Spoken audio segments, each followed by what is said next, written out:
Hello, lesbians. Hello, lesbians. How are you? Lesbians, we have on an amazing guest today, CEO and co-founder of Injectual, my favourite place on earth.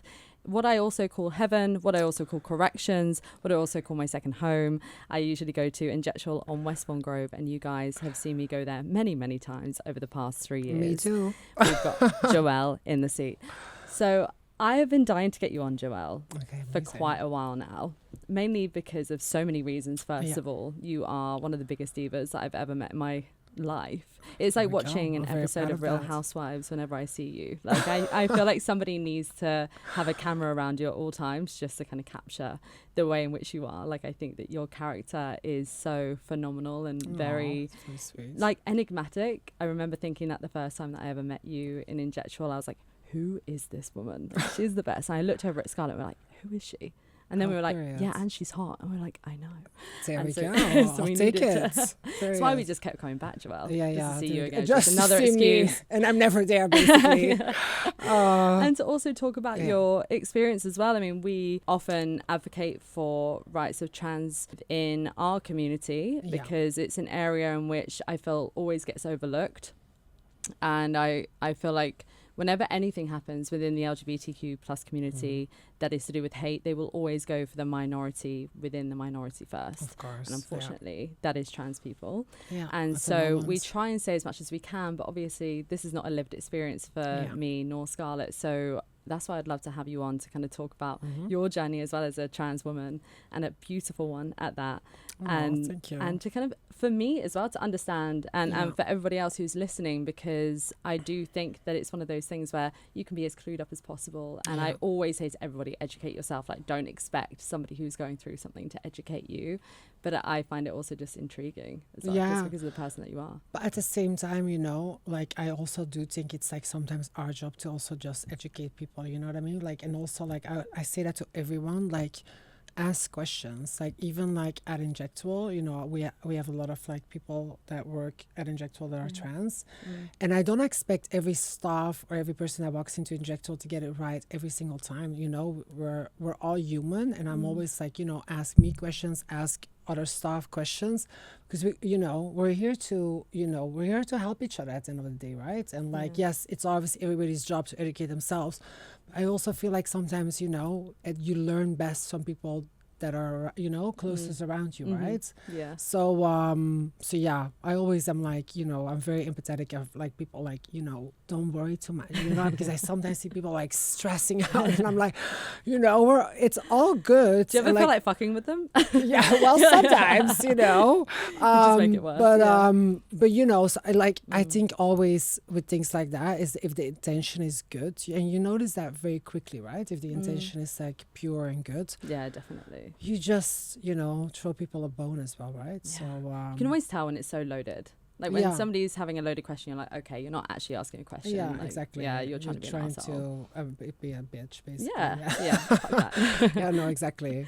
And so just before we get into everything that you've done with Injectual and now Transjectuals as well, I want to know a little bit more about you, I mean, and your journey.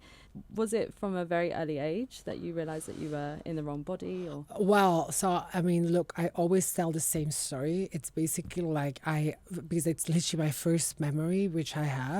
It's when I was like 6 or 7 years old, I had to write an essay in school, and it was like probably like the first essays you ever write. It was like the end of the year, and the essay was like, what do you want to be when you grow up? And we gave it, and then 2 or 3 weeks later we got the results back, and like I remember it vividly. The teacher is like, okay, so everybody did really well, but I want Joelle, obviously my previous name, he did a really good job, and I want him to say in front of the class, because he got an 11 out of 10. Oh. Yeah, and this was like an all-boys school, by the way. And so I remember I was like so scared to say it. And I literally was like, no, I don't want to. And like, she was like, no. It was an incredible essay. I want you to say it in front of the class.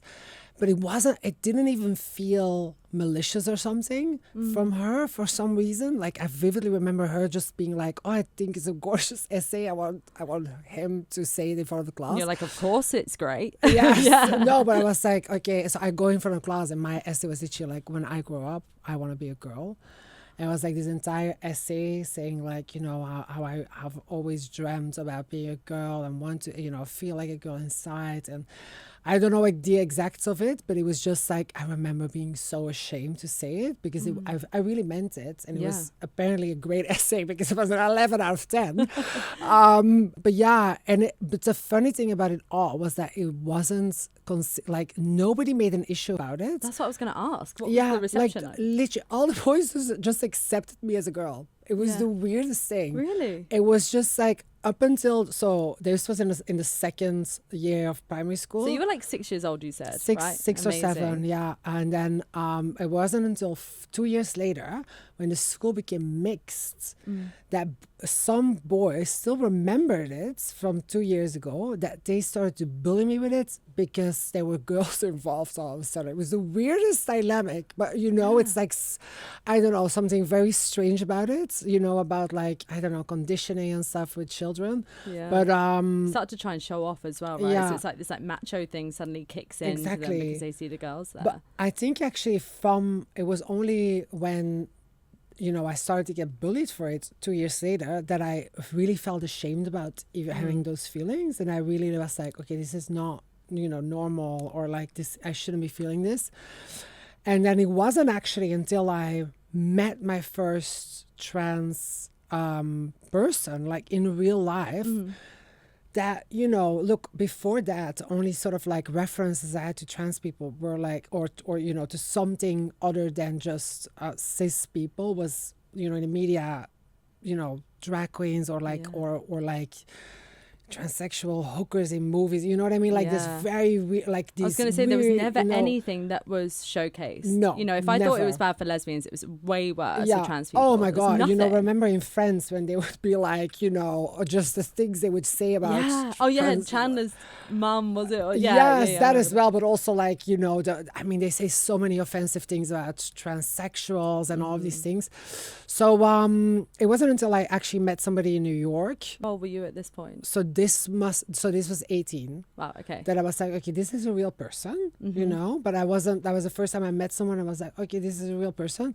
But it wasn't until then. So I lived in New York when I was 18 and I moved to Amsterdam when I was 19. And that's where I actually met a friend who went through the entire process. And she was actually 16 at the time. A really traumatic experience for her, because she literally like, she was 14 or something when she actually came out to her parents and stuff. And I mean, it was awful. She had like long hair at the time and her dad literally like shaved her head off and stuff. And it was an awful experience. This is not my story to tell. And like, you know, but like it was awful experience. She was a story of many though as well. Right? And then 2 years later, where she actually like found a way to like, because she was a makeup artist, amazing at makeup, that she actually started making money of her own and was able to like actually like get out of the house. And I think her parents even divorced at the time, that she felt, you know, she felt confident enough to like really come out and like not care about her parents anymore. And seeing her go through that entire process, and also just like, this was, you could not deny that person's heart and soul was a girl. Like there was just no denying it. Yeah.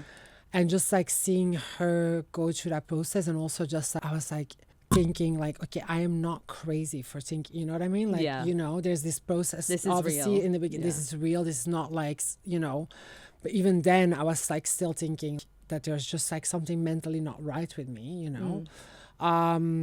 So yeah, there was a long process then in Amsterdam that I was like very confused with everything, you know, started like growing my hair out. Well, I was always very feminine, but that's when I literally like started to grow my hair out, wearing like really heavy makeup all the time. Got lip filler actually, which was very gender affirming.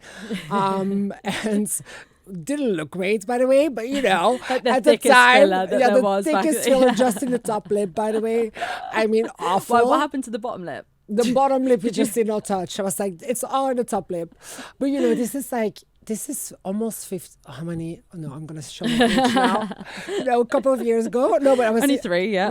This is literally like almost like 14, 15 years ago, you know? So this is like, even filler and stuff was administered differently, and like all, and also just like trans rights and everything. The trans movement was completely different, So it was just a really confusing period where I sort of like went out at night, where everybody would call me she.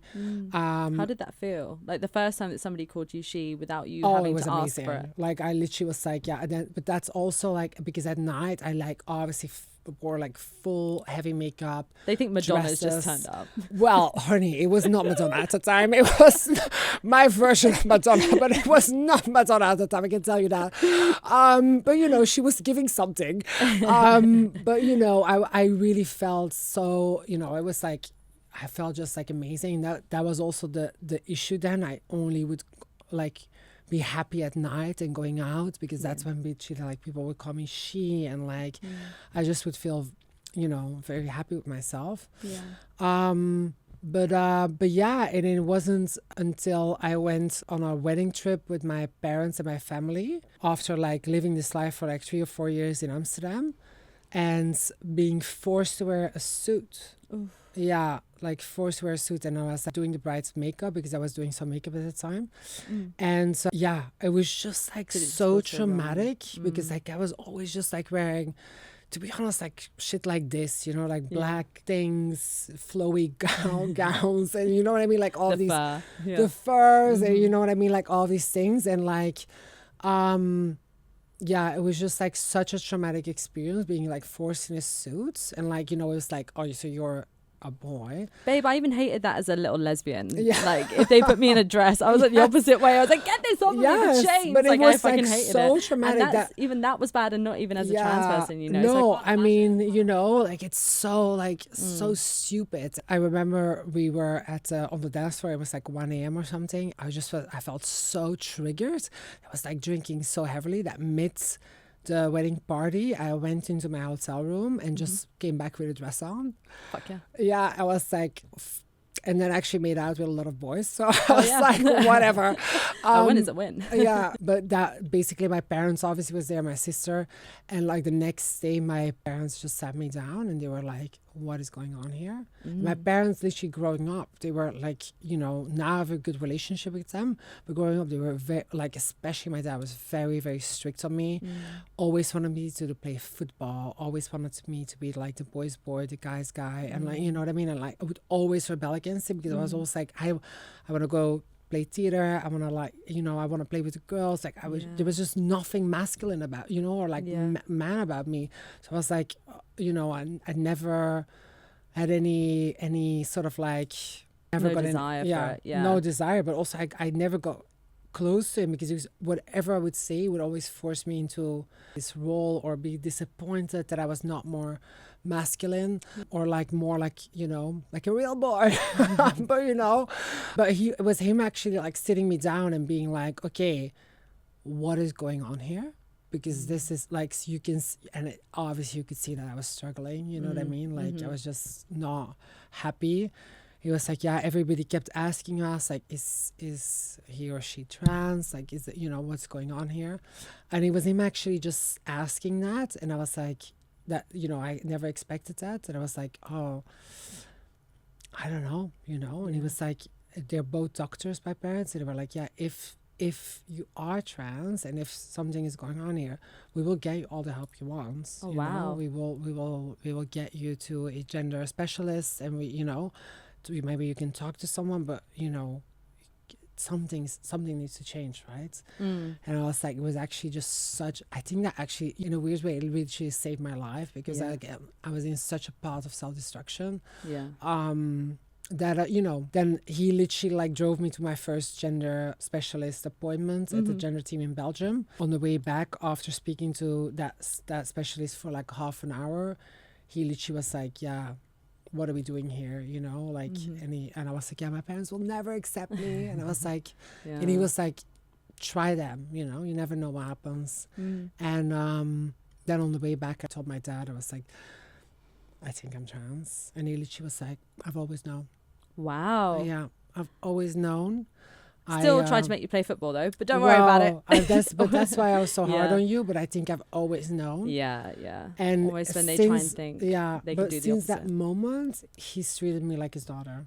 Amazing. Which, you know, I had some resentment and stuff for him, but like I can't help, you know, it's so beautiful. That's amazing. I think maybe in a way though, it probably, is he quite a black and white thinker? Is he like, this is one thing, this is one thing? Yeah, he's also a bit on the spectrum. Yeah, for sure. So this is like my dad, okay? Yes. So my dad, when I came out as only being in love with like one girl, he was like, don't get it.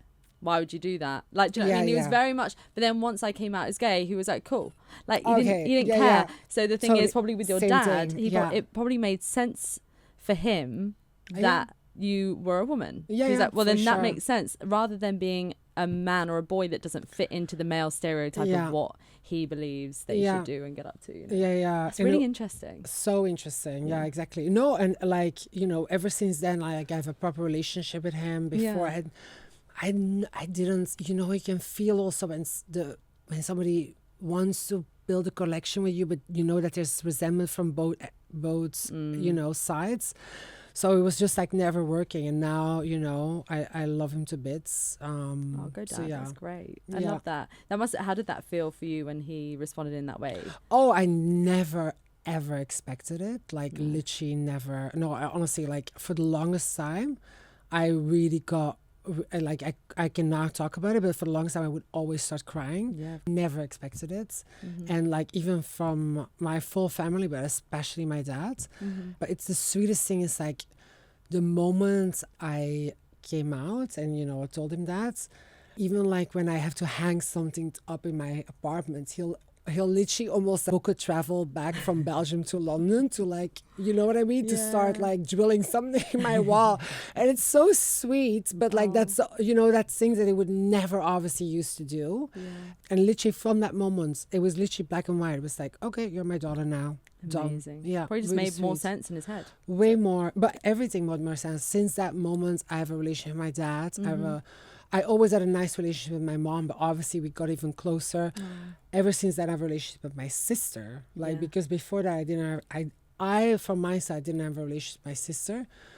We had a relationship, obviously, growing up and stuff, but then during puberty, we really got completely different ways. Really? Sort of like, just... Because were you more of like the party child, or was it completely it was different just from that? like, I just didn't feel at home, you know? Like, literally, I was like, I remember always sitting at the dinner table and just like dreading it, because my sister and my dad would be like the big talkers. I would always just be sitting there like, I feel like I didn't fit in. And my sister and my dad are very alike. And also growing up, she would always be like, oh, you know, why can't you be a bit more like the other boys? And I was like, I always went into her room and stole her makeup and stuff. Even though she's not really like a girly girl. Every day before school, I would like put on some concealer and like mascara.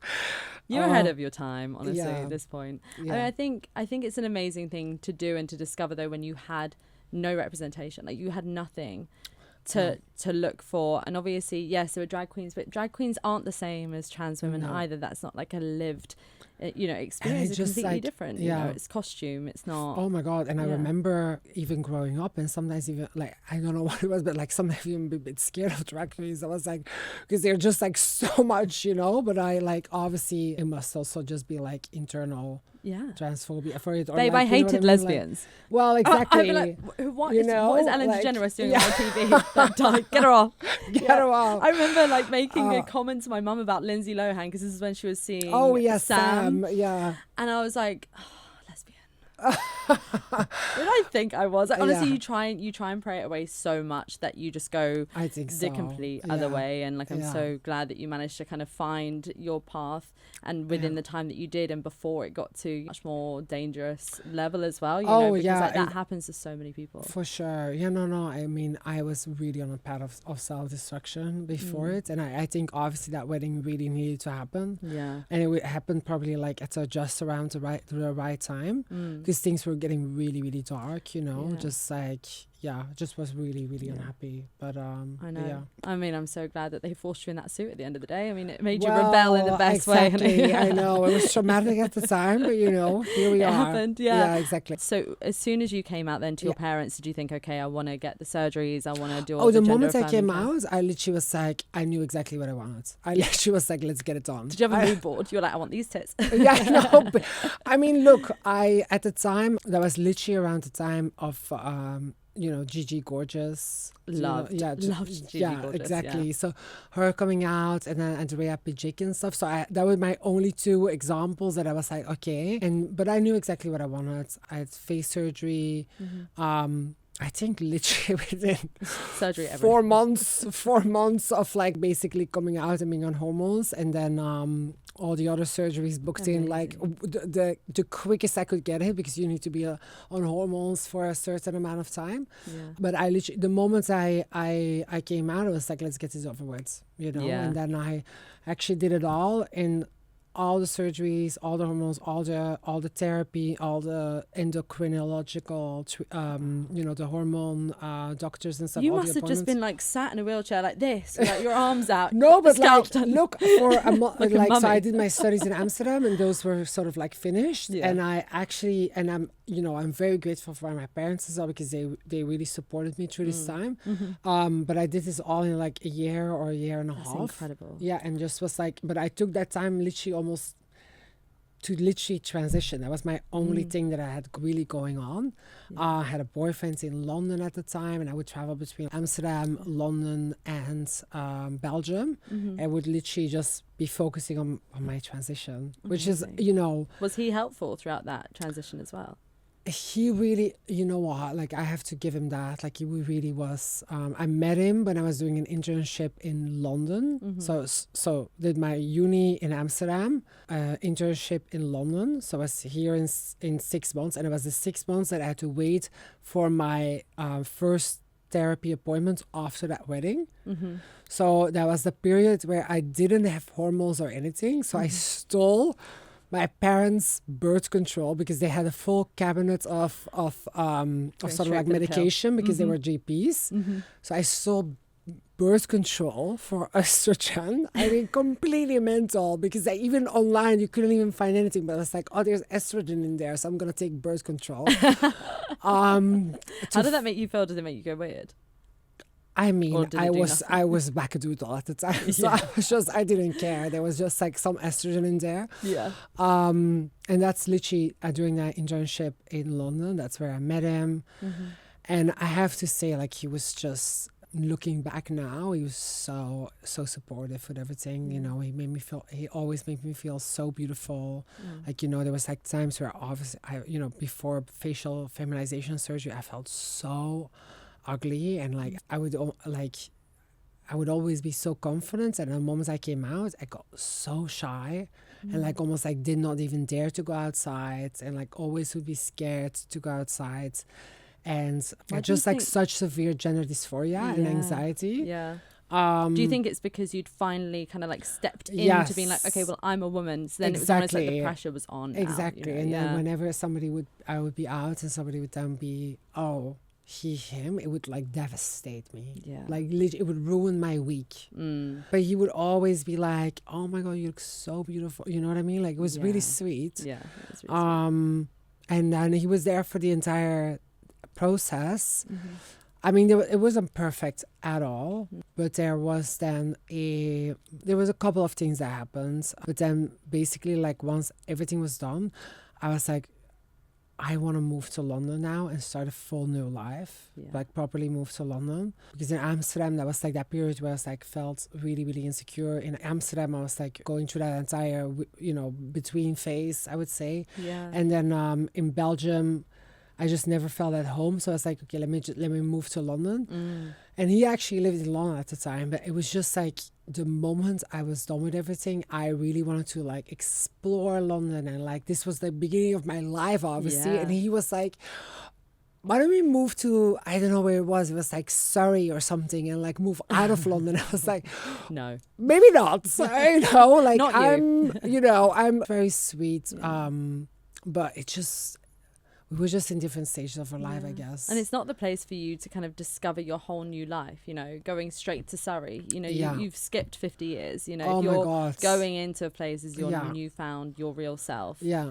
Then no, exactly. You want to be able to really go at it hard. No, I know. Look, but it sounds obviously awful. And like, you know, it was really, really good for me up until a certain point. But yeah, it wasn't working. Like I was like a butterfly that he would try to cage a little bit, you know. That happens a lot. Yeah, so I was like, this butterfly needs to fly, honey. This butterfly is ready to spread her wings. And she did. So yeah. Did you see a massive difference in your mental health once you had all the surgery, all the hormones and everything? Oh, like looking in the mirror and just knowing about you. Oh my God, completely. Like, you know, I've like one of my best friends. Hi, Emmanuel. I literally went. He knew me from in Amsterdam and like how confident I was. And then he went through everything because he's also Belgian. He went through everything in transitioning and stuff, and he saw how I literally got so small and like so insecure. And then he actually was the guy that moved with me to London. Like we moved together, and I'm just a different person now. You know what I mean? Like I've got the confidence from Amsterdam back, but I'm now way more myself. You know what I mean? Like I'm not. I could never imagine you being timid. Well, yeah, but of course, like, it makes sense as to why you were.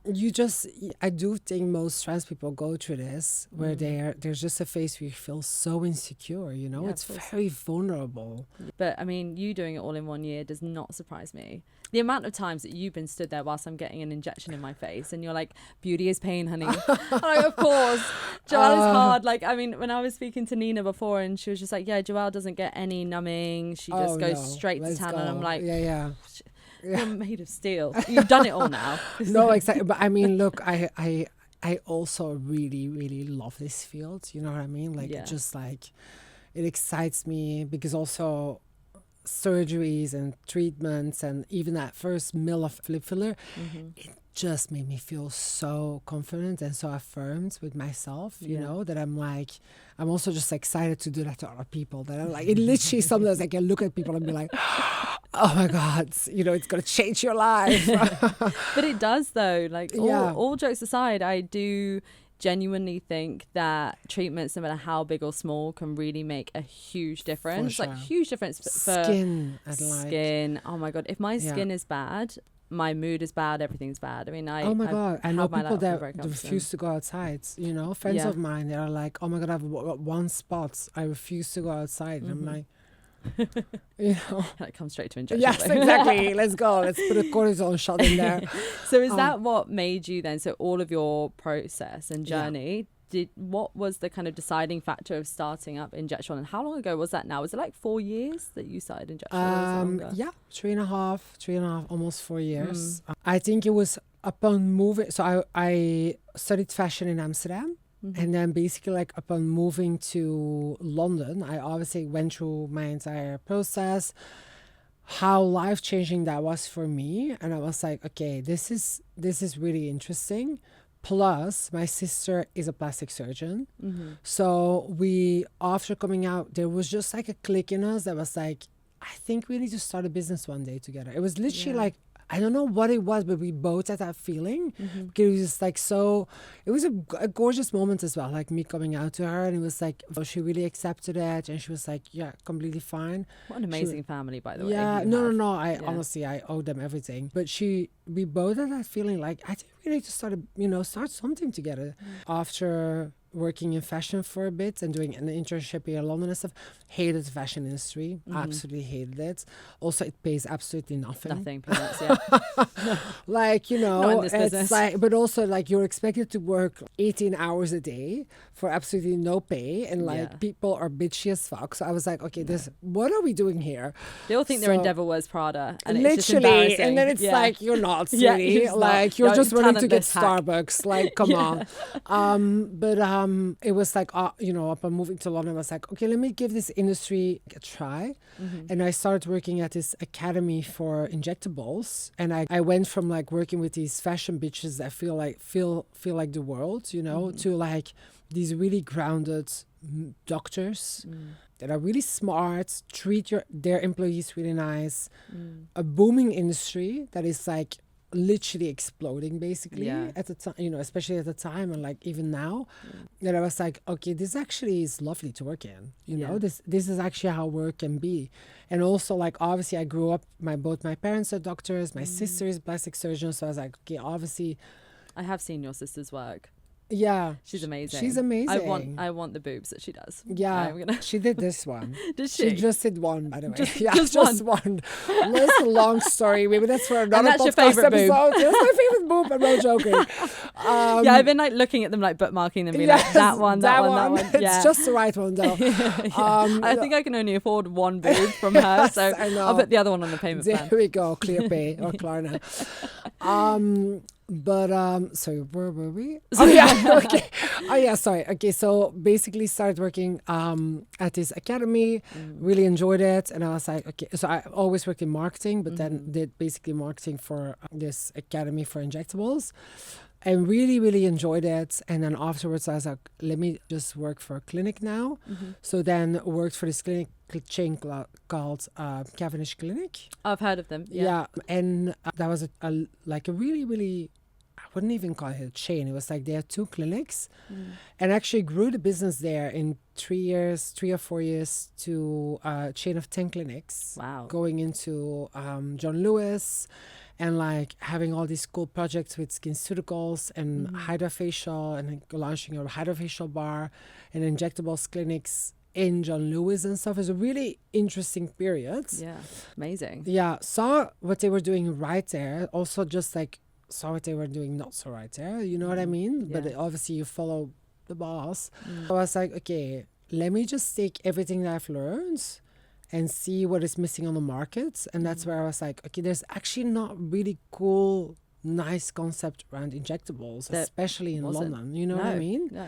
Like you have these Harley Street doctors that are like, they might give you great treatment, but the experience around it is awful. You pay a hefty premium, always like centers around like one doctor. And you're never sure if you really trust them either. Yeah. Like depending on what clinic you go to. But I mean, I've gone to some clinics where like the lobby looked really nice. And then you go into like the office bit and you're like, oh no. The lobby looks really nice. Have you been in Harley Street? Most of the clinics there look like a fucking crack den. No, like, it's just weird. I was in Harley Street. Yeah. I was terrified. I was like, this is not what I signed up for. No, exactly. I mean, but you're literally walking in there and you're sitting there in between people that are going to the gynecologists, people that are going to the orthopedic surgeon, and it feels so unnatural and like you're all set up basically also in a square, so you all have to look at each other.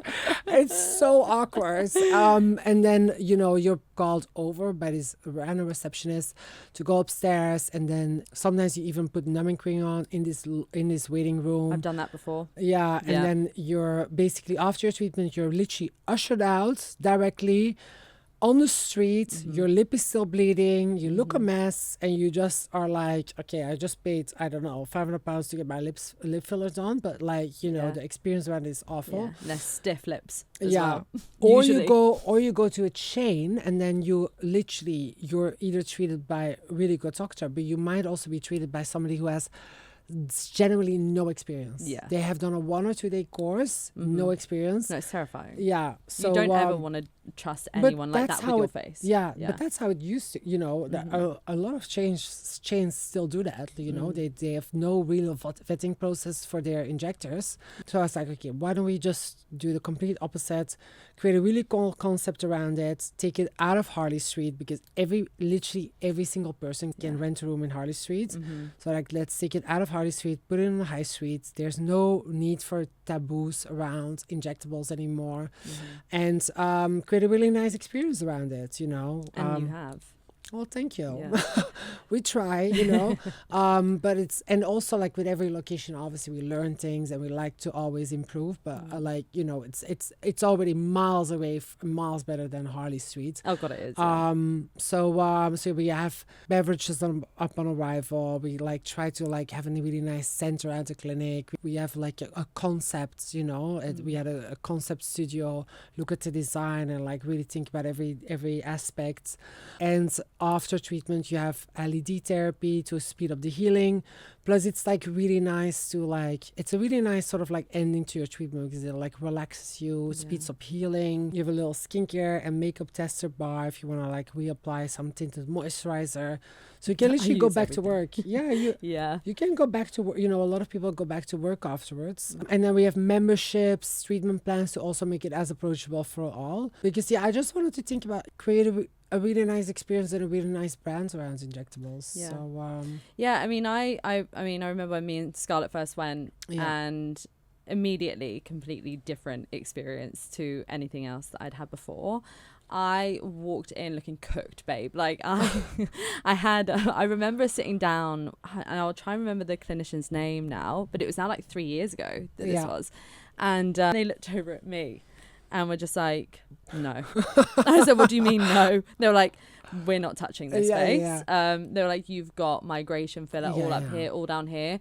There is no way I'm injecting on top of that. It's really thick. It's this, it's that. And I remember sitting there like, first of all, I'm like, God, never felt more ugly, actually. But secondly, thank fuck, because that was what made me really trust Injectual, just like from the get-go. Because I thought any other clinic probably would have been like, well, yeah, we'll take the money and just like, do your lips. So then straight away booked in for the migration filler dissolving. Really fun experience that. No, it's not but it has fun, to be done. You have to sometimes I would say go this through to it. everyone, like migrate, because you also did it as well, Liv. I'm looking over at Liv in the corner. You also had your thank God. Honestly, I mean, I've gone through the years and I've had them a couple of times as well. I worked obviously for a training academy, so there was a couple of people that trained on me. Dissolves. It's got to be done. It's got to be done. That is the one thing that I would always say to everyone. Like, don't go and fill on top of filler that just like is lodged somewhere else. Oh my God, but also you haven't it makes such a difference. You know what I mean? It does. I mean, I looked awful. Yeah. No, look, but I sometimes. It's, even with lip filler, there's still something to be said about like after a couple of years, even if it's perfectly injected and, you use a really good filler, sometimes after 10 years, after doing it, it's just like they will find a way. It's because obviously filler, there's now new studies. It dissolves to some extent on its own without any of it, obviously dissolver, but there will sometimes still be like residuals, and like even with trauma or you're biting on something the wrong way, or you know what I mean, like it will just like start to move sometimes. Don't go on any roller coasters. No, don't go to Thought Park. Exactly. Your filler will end up at the back of your scalp. No, I feel like the same. I mean, because there is so much to be said around getting the bad kind of treatment. And I think another thing that I noticed with Injectual as well, I remember being like, oh, I really want like filler here and I want filler here. And they were like, no, you genuinely don't need that. No, we're not going to do that to your face. And so that is what I love, because it's never pushy, like, well, have you tried this as well? No, exactly. And it's like, fair enough when it's a valid suggestion. Like usually Stella will look at my face and be like, please get CO2 or like whatever on your face. I'm like, I know Stella is hilarious. No. The reason why Stella is like this with me, because I give it worse to her. Exactly. I spend my time bullying your employees. Okay, great. And Lovely. I absolutely... On the blacklist. Yeah. No, I'm joking. No, she's fantastic. But I think in a way of just being able to say, okay, this is actually what you need, and what are you doing, because whatever it might be might not be suiting what you're doing, and we don't want you to like waste your time, money, effort on something that's not working. Oh my God, of course. But it's also like, and that's basically what I also wanted to say about other chains, is like we literally vet people that come to inject like that work for Injectual as injectors, as in like everybody obviously needs to be a medic, but also everybody needs to have a certain level of experience, like at least 3 or 4 years, and preferably a level 7, which is like the highest degree in injectables that you can get. That was actually the training academy that I first worked for. they invented this, but it's a really nice stamp of sort of like of injectables, of of a degree that people can have. But also at the end of the day, because we only employ medics for this, it's like they're medics first and foremost. So their code of ethics is like, you never want to sell something to someone, and also like I never set any sales targets, or like, you know what I mean, like I'm literally like, people give people what you ethically think people need, You're like, let's just make everyone hot again, basically. Well, literally. But you know what I mean? Yeah. Like, I'm like, I don't ever, and I never want to do that, because like, and no, that happens because it feels a lot. completely wrong. Then, But that doesn't it? happens Yeah. a lot to a lot of, other chains, where they put like, even on doctors and stuff, like these sales targets. I'm like, that is crazy. You know what I mean? It is insane. Like, I'd also say as well that it's like, highly unethical, by the way. One, it's unethical, Yeah. but two, you've got someone coming in who's in quite a vulnerable position, Oh right? my God, completely. Yeah. And once you start reeling off like a load of different things that they can have, then they can be like, oh, do I need that? And no, exactly. and then go for it. I mean, look, there's certain, we give everybody certain training in all the same products, several same techniques. Like I want everybody to always do the same technique for the lips. They have a group chat where they always discuss cases, and we have a journal club every month and stuff to like do constant training and stuff. Amazing. Everybody will always also have their own technique. It's never cookie cutter, right? Like No, every phase is different. Yeah. I mean, I can say on first hand that it's completely changed the way that I view myself. I think one of the main reasons why I wanted to start getting Botox as well, like any kind of toxins injected, was because I would have to edit this podcast. So I would look at my face and be like, why does it move like that? What is up with those expressions? Like, I have actually too many expressions for one person. It's still very expressive even with Botox. But I mean, you look amazing. Thank you, but it's all to do with you. Thank you. I owe you my life. Full credit. My girlfriend will thank you as well. But I was looking through all the videos, and I think obviously being more like hyper analytical and looking at things and being like, no, I'm just not happy. Therefore, I would actually rather do something that's going to make me feel better in my skin. Yeah. And it's made me feel much more confident, and I can watch myself and edit and not want to bang my head against the wall. So that's, this is what we do it for, This is literally what we do it for. But it's also just like, it does affect you mentally hugely. Oh my God, completely. Yeah. No, but it's actually, I don't want to say crazy, but it's actually incredible how even like Botox or like 1 ml of lip filler can really like change how people go about their daily life, like, and I keep saying this example, but there's like this girl, do you know Charlie Craggs? Yeah. I mean, she literally came to the clinic, and she had like lip filler, and 10 years ago she went to another clinic, not ours, and had lip filler, and had it can happen to everyone, but she had a vascular occlusion. So she had filler that went into a blood vessel. I don't know the exact story. I probably should ask her more details about it, but it got quite bad. That's terrifying. Yeah, really, really terrifying. And I don't know if she went to a proper medic, but that had to get dissolved. Luckily, with like normal filler, you can literally, and most, all of our medics can easily recognize that the moment they inject it. But it got really quite bad and quite scary. Jesus. Where it got like completely almost like blocked. Yeah. So then tissue can start to die off and stuff. So it's really really important to like go to a medic that can recognize this and also dissolve it, because it's like it's a medicine. So but yeah, she was really terrified. But then when she, after 10 years of finally trying it again and trusting us, had 1 ml of lip filler, she literally, if you talk to her, it literally sounds like we changed her entire life. Like she literally felt, and she's like, I've never felt less dysphoric, and I'm finally feel like a woman, and like, all these things. And it makes a huge difference. So Oh, I love that. Yeah, we do God's work, basically. No, you do God's work. No, honestly, you do God's work. No. Jesus Christ.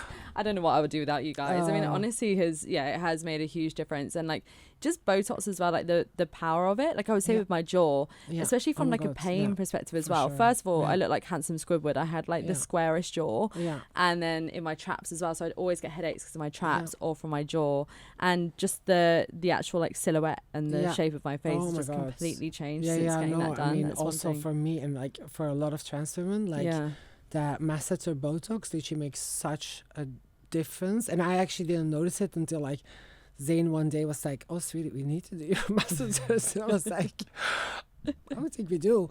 And then I actually did it and make such a difference. And but also like even indeed like the tension and stuff. Yeah. And isn't it even with like with Scarlett the migraines? Migraines right? as well. The Botox really helps that too, which is amazing. I think that people underestimate just how powerful it can be, and just how like a little bit of something can just help, or even if it's like a skin booster or something. That no, the tension. I mean, look, there's a lot of medicinal benefits with Botox. You know, we always laugh about it, but like it really works. And there's even like a lot of studies even around depression and stuff, that because you can't make the really like sad really depressed movements anymore, that you even feel less depressed and stuff. Amazing. So give me a bit more. Literally. I remember doing that actually on the worst New Year's of my life. Was it New Year's Day? No, I think it was it was New Year's Eve.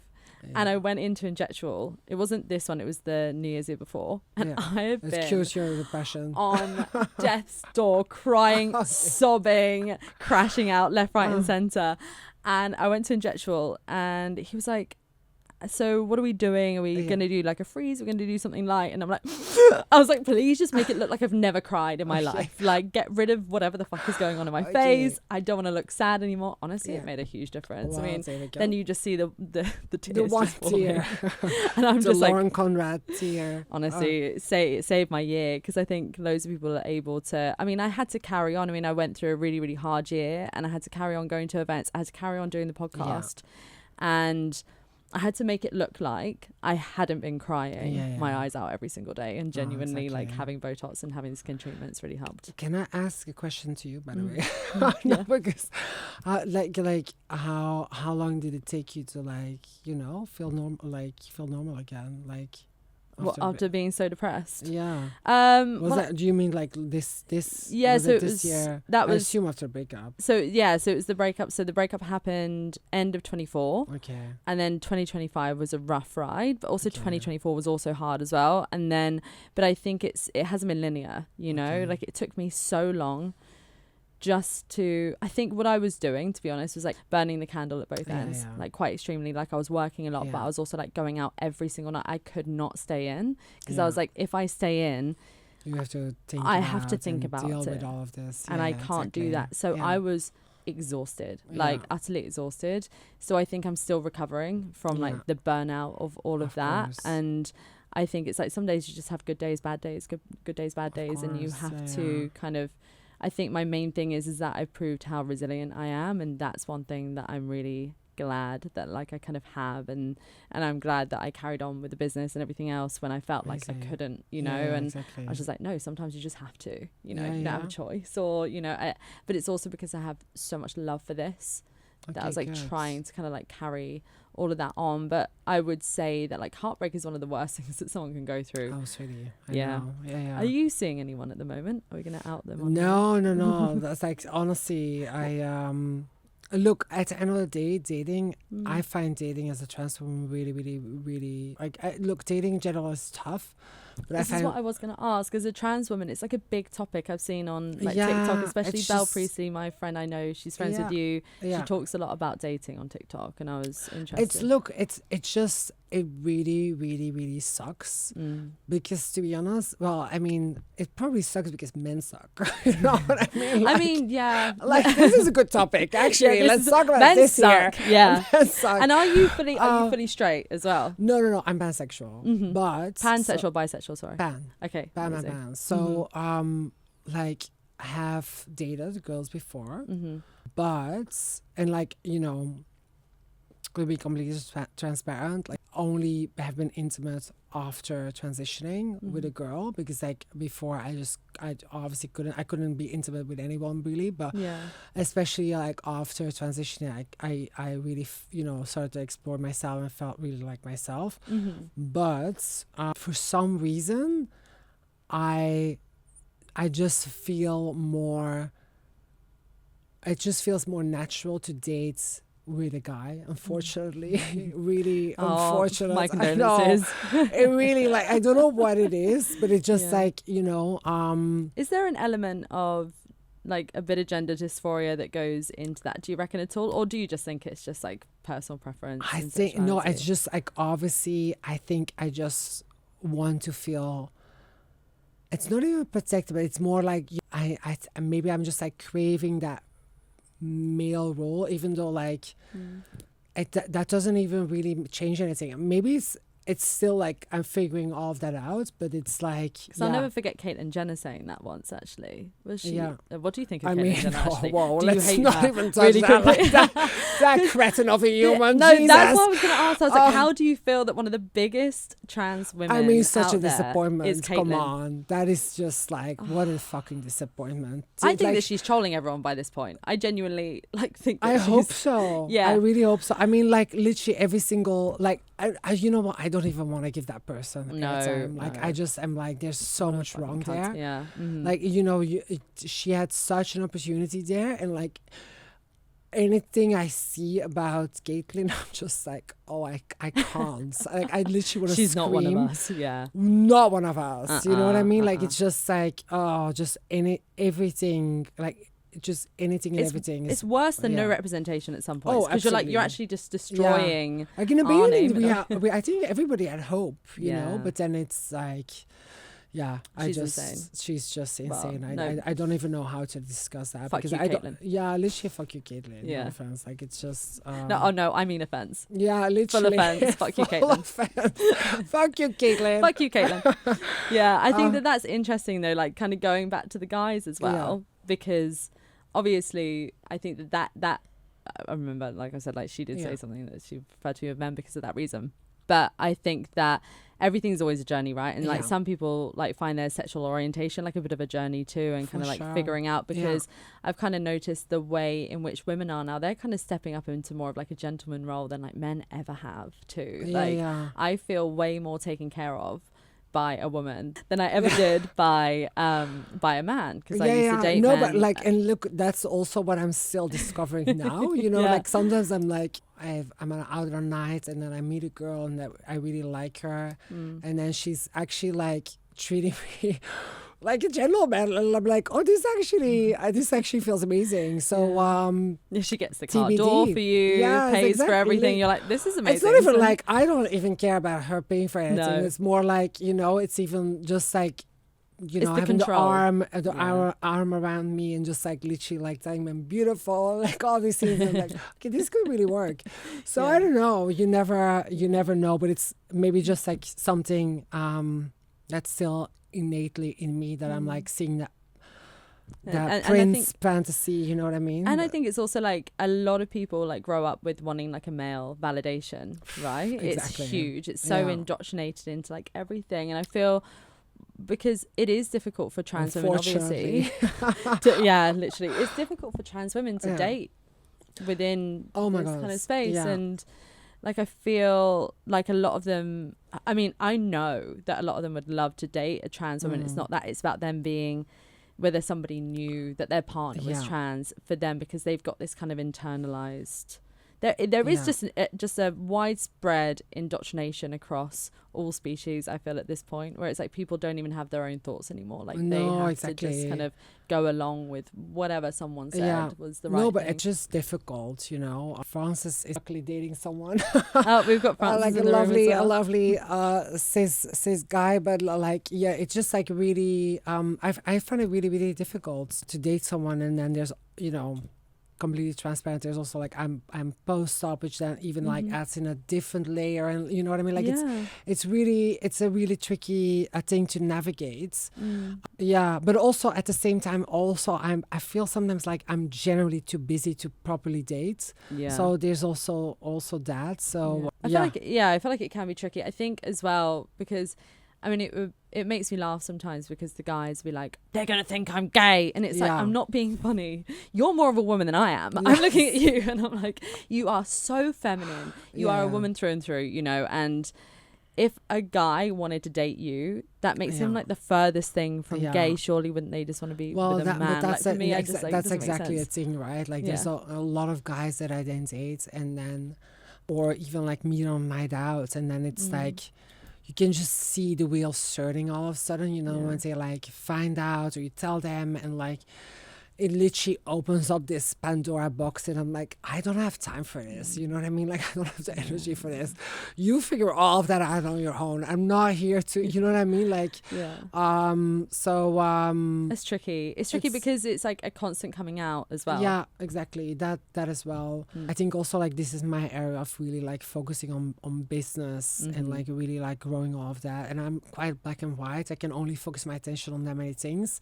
And like dating, look, at the end of the day, if you really, well, for me, it like is almost like it takes up a lot of mental capacity. Yeah, it does. Yeah, like especially like the first stages of dating, and especially of like planning dates and stuff, it really takes up some mental capacity. So I'm like, I need to be in the right state of mind, and then sometimes I am, and then I book 7 dates in a week, and then but you just fancy going out for dinner. Well, exactly, but yeah, it just I think as well, like there's always like a pressure to date, isn't there? I feel like people are always not really feel that. I just like, you know, I'm now in a phase of my life where I'm like, okay, this would be nice. There was 5 years ago or something, I was literally like, oh, absolutely no, I don't even want to date someone. But now I'm like, okay, it would be nice. You know, but it's the right person. It needs to be the right person, and also like at the right time. So yeah, let's see if it comes along. If it doesn't, you know, who cares? I lead a fabulous life anyway. Yeah, I mean, you do. I always watch your videos and your photos, and I'm like, what is Joelle up to now? Where is she? Where did that dog come from? like a Diamante lead. I'm like, this is amazing. Oh, I love it. You're going to be like the next Heidi Klum. I feel like you're just going to get to another level. Well, where's Spencer Pratt, I guess, Heidi Klum. No, I love it. And I think that as well with Injectual, it's kind of taken its natural path for you into your kind of like sub-genre of the brand, which is Transjectual too, so that's all around gender affirming care, right? So that's actually what I really want to focus on. So this year coming up is basically the opening of the 3rd location, which is planned for October, which is going to be amazing in Elephant and Castle. Super excited about. Incredible. But at the same time, and I'm literally like fine-tuning this at the moment, just like legally and stuff, and I want in Transjectual to be its own location as quickly as possible, because at the moment it's more like a service and its own website, but I want that to be its own location where trans people have a place to go to where they can get literally everything.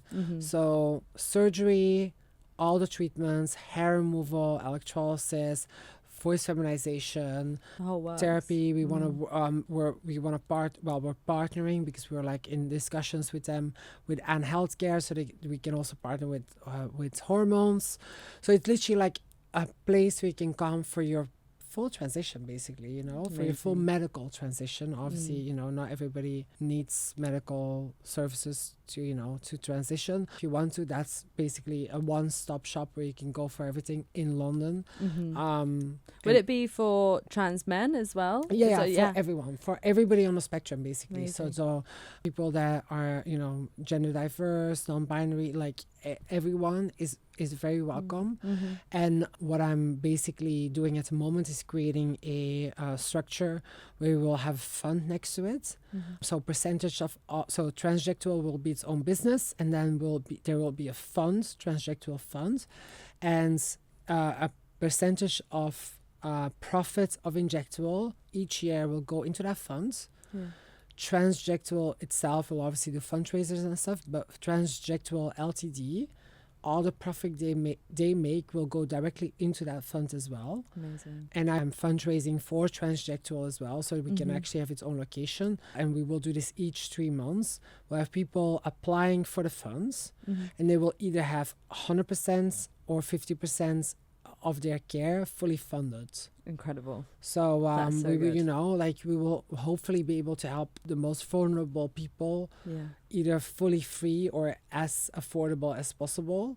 Because it's not, you know, it shouldn't be a luxury to be able to be who you are, but unfortunately, I mean, but also at the moment, it's like the waiting lists are 7 years. Like if I would have had to wait 7 years to start my journey, I wouldn't be here right now. No. You know, like it's just, it's amazing that you're taking matters into your own hands. Yeah. So look, and I'm like, it's taking longer than expected, but also I think I need to do this really well. And I think Transjectual at the time I launched a little bit too soon. I wanted to like get it out there, but I now want to do it properly, have our own location as quickly as possible, have as many services as possible, figure this out right. 2 of my practitioners really want to be on board as well, Tony and Zane, and like, you know, I've got amazing trans people working at the business, Francis being one of them.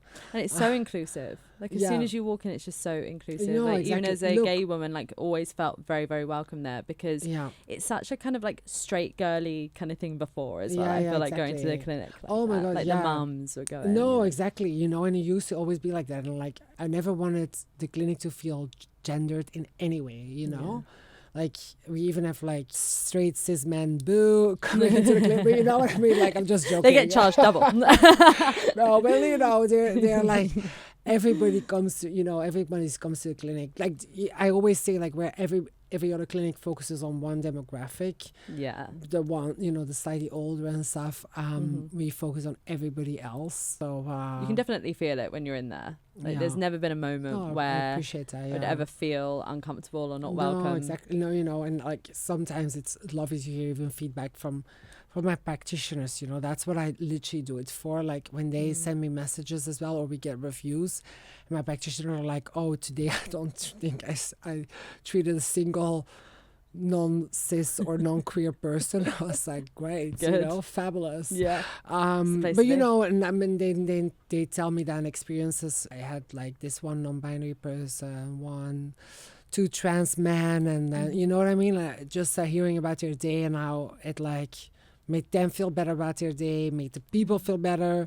Like you just, you know, it feels incredible, you know. It's much better than just your run-of-the-old-mill, like 50-year-old housewife that just like on repeat, they all look the same and it's the same story, you know? And they all hate their kids, hate their husbands. So, no, that is great. And I think, I mean, looking at it from like an outsider's perspective as well, I've noticed that like it's funny that we talk that the world is centered around men, because it is like around cis, straight, white men. The world is just centered around them. And 2 things I wanted to say was, men only ever have a problem with men when they want to transition into a woman.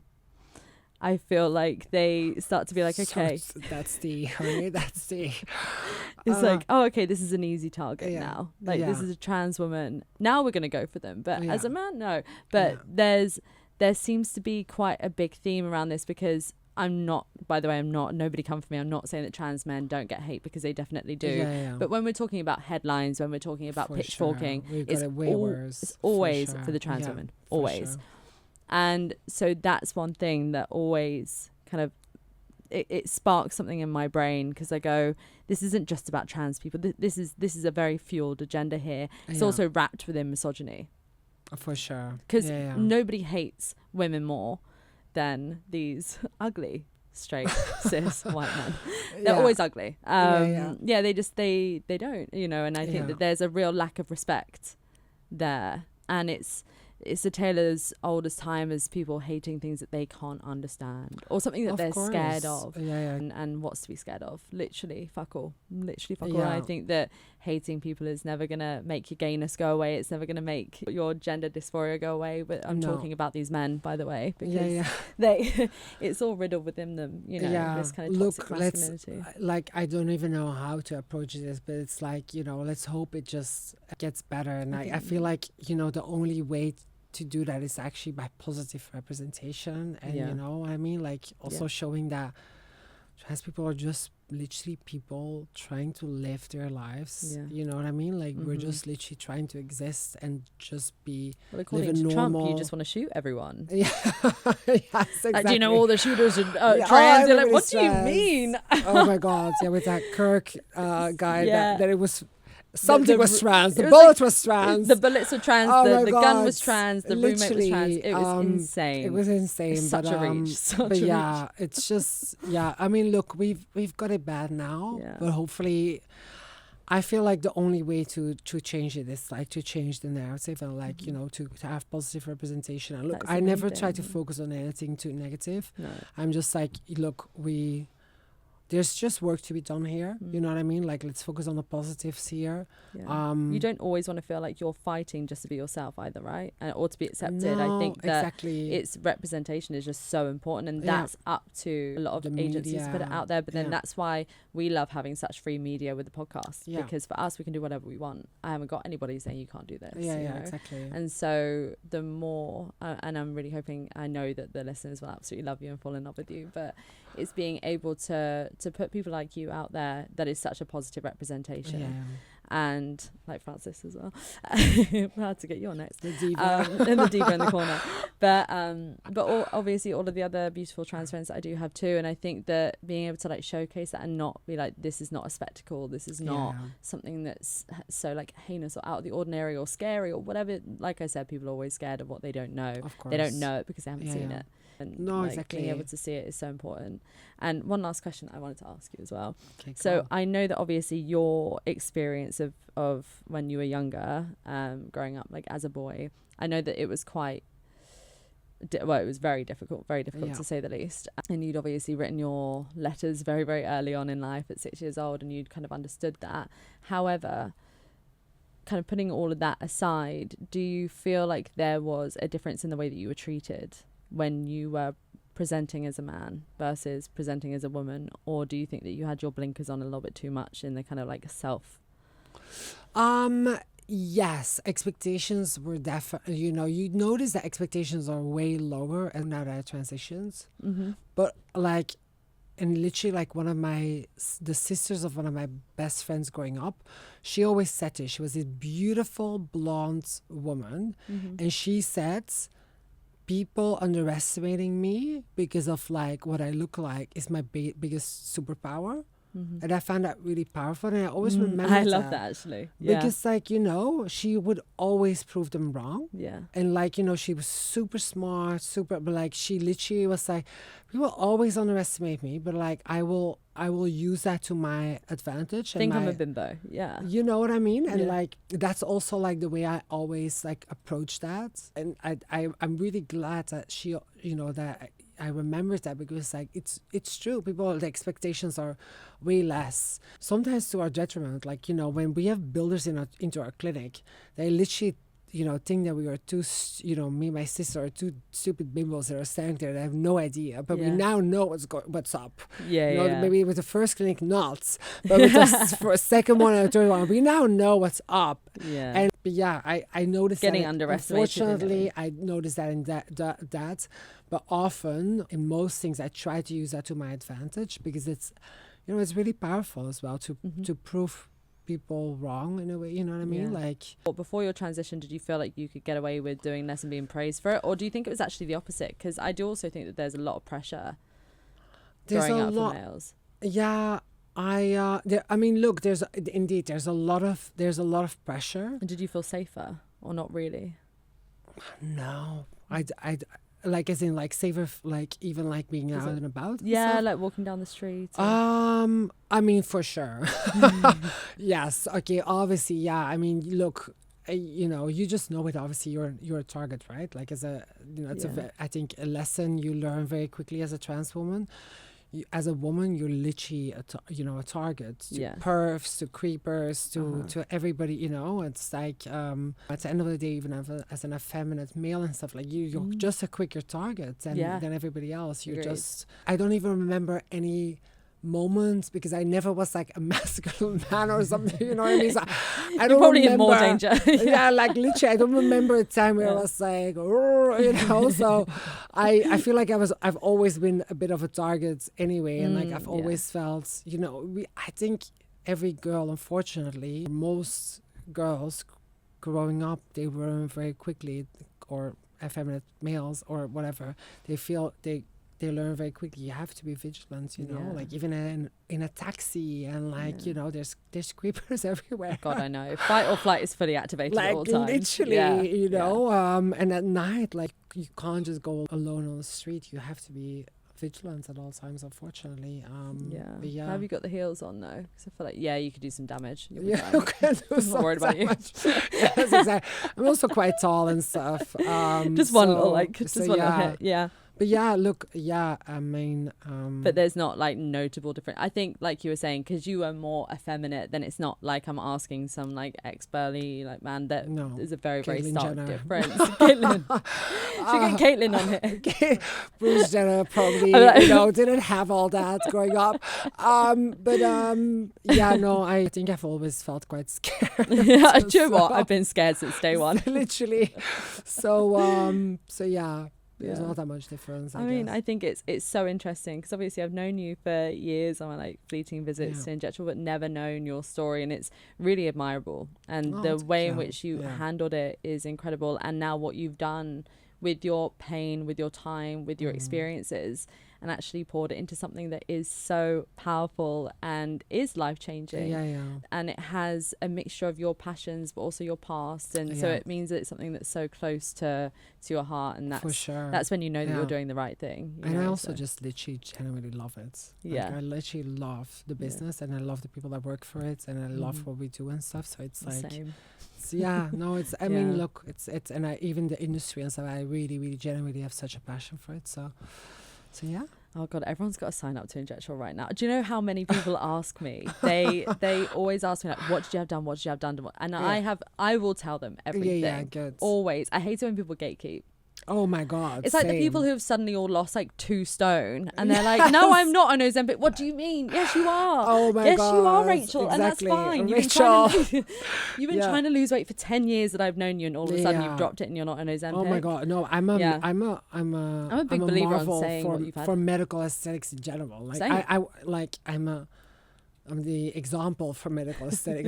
I'm made for medical aesthetics, you know. Like even now, like indeed Manjaro and stuff. Even like I microdose it and stuff because I hate feeling hungry. I hate feeling hungry. Microdose Ozempic. That's the funniest thing I've heard. Yes, I microdose Manjaro. I love it. How do you? What? Just a little bit, just and you're like, oh, I'm not very hungry now. One pen lasts me like 3 or 4 months. It's amazing because I have foot nose as well. Like, you know, I like, otherwise I'm sitting in front of busy woman. In front of the sofa, and I'm like, oh, you know, I keep eating, and I'm just like, oh, I cancel it out. I said this to Liv. I said, now that I'm not in my like going out every night era, I'm actually gaining weight because now I'm just like watching TV later on, and then I'm like, we gotta get you on the pen. We gotta get you on the pen. Microdoses. Literally. Exactly. And I'm like, God, why am I getting up to the kitchen for like the 5th time? Because I'm bored. That's why. But you don't have to. I need to be out and about talking. You don't have to. Nobody forced me to the kitchen. No, exactly. Nobody's like, you don't have to. We could get you on a pen. You know. I know. That's why I love the ADHD medications. I call it my Ozempic because it completely takes your desire away from food. Oh, like, here entirely. We go. It's amazing. All of them. That and Ozempic, you'll never see me ever again. I'll turn to the side and be like, where's Freya? Yeah. No, but I don't want to. You know, I don't want to be hyper skinny. I don't want. You know what I mean? I just. I also don't think that that's hot. I don't like this kind of new trend where everyone's getting like heroin chic skinny. No, exactly. It doesn't look good. Honestly. Because I still love to eat too much as well. You know what I mean? Like I'm just. And at the end of the day, this is also true. I am really busy, so I'm like that. Ben really helps to just keep me. You've given me an idea. Thank you very much. Wow. You're filled with next tricks. On the list. Yeah, no, literally. Injectual Ozempic. Yeah. They're like, I think whenever somebody asks me whatever I've had done, I do. Yeah, I never gatekeep anything. I'm like, please just take a look at this list. And there's no reason no to shame be in it. ashamed. Exactly. No. Well, Joelle, thank you so much for coming on. Thank it was you for amazing having to have me. you. And guys, I'm going to put all of Joelle's Instagram. Have you There we got go. TikTok? Yeah, we've got TikTok. Well, I don't Injectual has personally. TikTok. Injectual has Yeah. TikTok. Yeah, exactly. Fantastic. Well, I'll put all of it in the bio so you guys can have a little There we bit more go. and become just as obsessed with Joelle as we are. Oh, so what's the outro? Bye, lesbian. There you go. Bye, lesbians. We love you, lesbians. We'll speak Bye, to you next week. lesbians. See you Bye. next Bye, time. Caitlin. Yes. Fuck you, Caitlin.